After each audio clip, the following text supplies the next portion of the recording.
میں ہوں خاور عباس اور آپ دیکھ رہے ہیں میرا یوٹیوب چینل سرکار۔ آج کے دن کافی ساری ڈیولپمنٹ ہوئی ہیں۔ ایک تو ہمارا وہ صحافی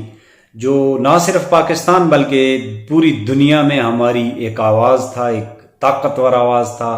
ایک مضبوط آواز تھا، وہ ہم سے بچھڑ گیا، بلکہ اسے من و مٹی تلے دفن کر دیا گیا ہے اور اس کی آواز کو ہمیشہ کے لیے دبا دیا گیا ہے اور بند کر دیا گیا ہے۔ جو لوگ اس کی آواز نہیں سن سکتے تھے اور اس کی انویسٹیگیشن کا مقابلہ نہیں کر سکتے تھے، اس کے دلائل کا مقابلہ نہیں کر سکتے تھے، انہوں نے یہ بہتر جانا کہ اس آواز کو چپ کرا دیا جائے اور اس کی انویسٹیگیشن کو روک دیا جائے۔ تو ارشد شریف نے نہ صرف صحافت برادری کو بلکہ ہم سب کو ایک یہ پیغام دیا ہے کہ اگر آپ پاکستان سے محبت کرتے ہیں تو آپ اپنے اپنے ادارے میں رہ کے، اپنے اپنے دائرے میں رہ کے، جہاں آپ کام کر رہے ہیں، آپ کا جو بھی پیشہ ہے، جو بھی کام کرتے ہیں، آپ وہاں رہ کے آپ پاکستان کی ترقی کے لیے کام کر سکتے ہیں۔ اور اس نے یہ بھی بتایا ہے کہ ضروری نہیں ہے کہ آپ بارڈر پہ کھڑے ہوں اور آپ کو گولی لگے تو آپ تب بھی شہید ہوں گے، اور آپ فوجی ہوں، وردی پہنی ہو، تب بھی آپ شہید ہوں گے۔ اس نے بتایا ہے کہ اگر آپ نیک نیتی سے کام کریں گے اور آپ جہاں بھی رہیں گے، جس شعبے سے بھی تعلق رکھتے ہیں، اگر آپ اپنی وطن، اپنی دھرتی، اپنی اس مٹی سے پیار کرتے ہیں تو اس پیار کے بدلے میں اگر آپ نے کوئی ڈیل نہیں کی، اگر آپ نے کوئی سمجھوتا نہیں کیا، اگر آپ نے کوئی کک بیگز نہیں لیے، اگر آپ نے کوئی رشوت نہیں لی یا کوئی غیر قانونی، غیر آئینی کام نہیں کیا، اور آپ ڈٹ کے کھڑے رہے اور سچ کے ساتھ کھڑے رہے اور سچ بولتے رہے، تو آپ پھر بھی شہادت کے مرتبے پہ فائز ہو سکتے ہیں۔ پاکستان کا یہ عظیم صحافی، میں تو کل اپنی ویڈیو پہ بھی بتا چکا ہوں کہ اسے مارنے والے پاکستانی نہیں ہو سکتے، اسے مارنے والے، ارشد شریف کو مارنے والے جو ہیں وہ را کی ایجنسی ہو سکتی ہے، موساد ہو سکتی ہے، کیونکہ دل مانتا نہیں ہے کہ جو پاکستانی ہو وہ اتنے پیارے شخص کو، کیونکہ میں ارشد شریف کو بہت ٹائم سے سن رہا ہوں اور ارشد شریف سے یوں لگتا تھا کہ ایک جیسے بھائیوں جیسا رشتہ ہے، حالانکہ وہ ہمیں جانتا نہیں ہے، لیکن اس کے باوجود اس سے دلی لگاؤ تھا اس شخص سے، کیونکہ جس قسم کی وہ انویسٹیگیشن کرتا تھا وہ سننے میں بڑا مزہ آتا تھا، اور اس کی تحقیقات جو ہیں وہ اس کو سمجھنے میں، سننے میں ایک بہت مجھے دلچسپی تھی اس کے پروگرام سے، اور میں بڑی باغور اس کے پروگرام سنتا تھا، اور تب سے جانتا ہوں کہ ارشد شریف ایک عظیم اور دلیر انسان ہے۔ ایسے دلیر اور عظیم اور سچے انسان کو مار دینا کس پاکستانی کے مفاد میں ہے، میں نہیں سمجھتا۔ پاکستانی کا یہ کام نہیں ہے، یہ کسی دشمن کا کام ہو سکتا ہے۔ پاکستان میں جو اندرونی ہمارے دشمن ہیں وہ یہاں تک کی ہیں کہ آپ کے راستے کی رکاوٹ بن سکیں، آپ کو جیلوں میں ڈال سکیں، لیکن میں نہیں سمجھتا کہ آپ کو کوئی قتل بھی کر سکتا ہے، لیکن کرتے ہیں لوگ، یہ میں اس طریقے سے سوچتا ہوں، لیکن میں ہر کوئی اس طریقے سے نہیں سوچتا۔ جہاں تک اس کے علاوہ فیصل واڈا نے کل جو پریس کانفرنس کی ہے، فیصل واڈا نے، تو وہ بھی مجھے یوں لگتا ہے کہ جس طریقے سے ایک دور میں الطاف حسین جو ہے وہ اس کا کراچی میں بہت زیادہ مضبوط ہاتھ تھا، اور اس کا پنجہ جو ہے وہ کراچی میں بہت زیادہ گڑھا ہوا تھا، کراچی، حیدرآباد، نواب شاہ، یہاں پہ بہت مضبوط تھا وہ، اور اسے توڑنے کے لیے جس طریقے سے مصطفیٰ کمال کو لانچ کیا گیا، اسی طریقے سے آج عمران خان کو کراچی میں توڑنے کے لیے اور بالخصوص سندھ میں توڑنے کے لیے زرداری نے یا کسی فیسیلیٹیٹر نے،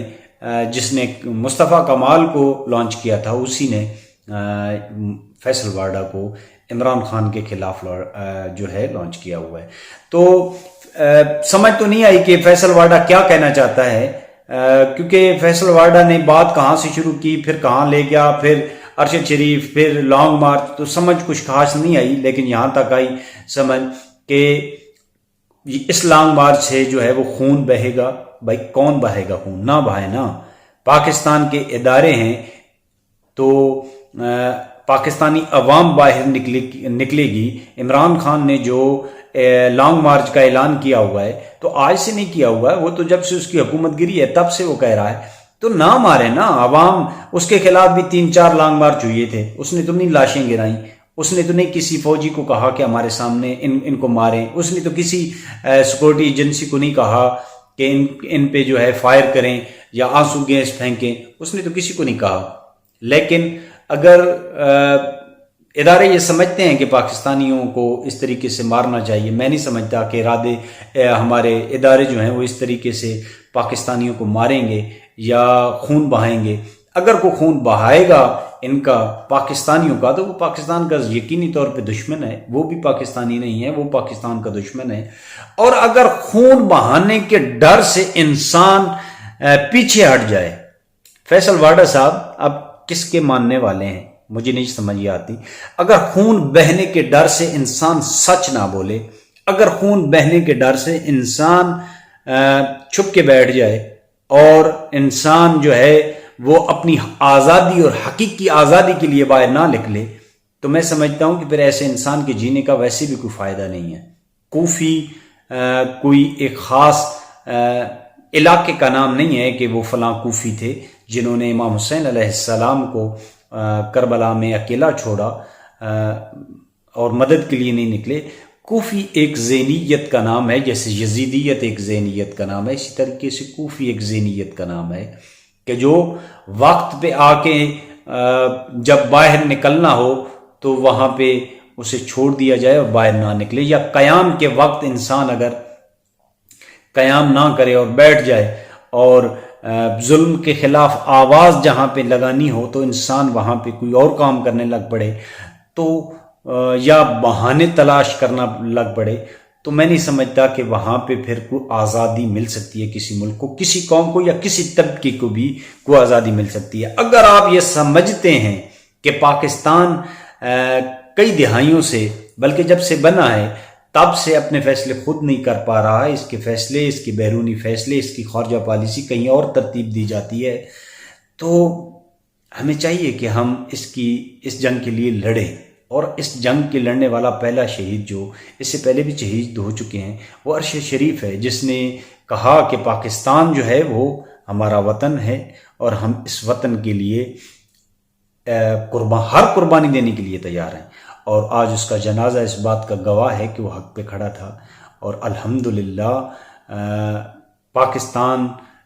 ایک وہ ملک ہے جو لا الہ الا اللہ پہ بنا تھا، اور لا الہ الا اللہ پہ بننے والا پاکستان جو ہے وہ انشاءاللہ ایک دن دنیا میں اپنی حکمرانی ثابت کر کے رہے گا. اور ان چوروں اور لٹیروں سے ہم انشاءاللہ یقینی طور پہ آزادی حاصل کر کے رہیں گے، لیکن شرط یہ ہے کہ ہماری کوشش کتنی ہے